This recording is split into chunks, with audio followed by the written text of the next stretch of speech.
Now, for those that have used OMNICHROMA in the past, you know with that chameleon effect, you're getting anywhere from an A1 to a D4 without switching out the material, which is saving you some time of trying to go through and find out what that perfect shade really is.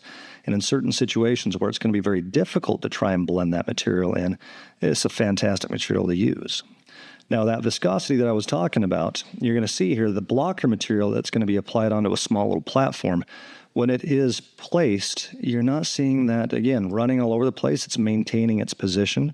And the actual restorative material that you're also seeing being applied to that small platform, same situation. It's not running, and you might even see it a little stringy there, which means it's going to be getting into those little cracks, grooves, little areas that are sometimes hard to reach. And you see that it does not really move around at all. So even with a little manipulation onto it, it does maintain its position. Now, in regards to the aesthetics, how does this actually work? In a Class 5 situation where you have that darkened dentin structure that's underneath that you're trying to block out, like I said, it's very difficult to do at times. So in this case, we use the blocker material, but the prep is still the same.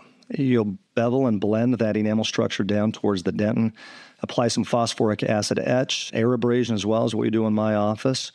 And then once it's been bonded, then you can apply that blocker material, which you're going to see placed on the left-hand picture, but then cured on the right. And you can see it really does start to mask out that darkened dentin layer that is underneath, that root structure that's underneath there. Now, when you apply your material, you'll see that first on your left-hand side. And what you're getting out of that is it's not a perfect polished appearance to it until you actually do a little bit of some polishing. And you can see that that really blends in beautifully and has a nice glossiness to it as well.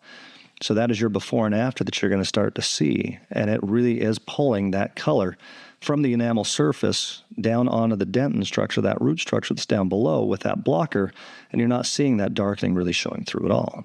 Now, in certain situations where you've got a single central, this is one of the most difficult areas to try and restore with a small chip like what you see there. What color are you going to use? Is it an A1? Is it a C1? Do you want to use an enamel shade? Is it going to have the proper blocking? It's hard to know. But if you apply this material on, it'll blend in for you. Now, isolation, a little phosphoric acid, some air abrasion onto this as well. After you've bonded the material, then you can actually see that that first layer that has been placed, that is without changing anything. It's already starting to pull the color from the enamel structure that's around it.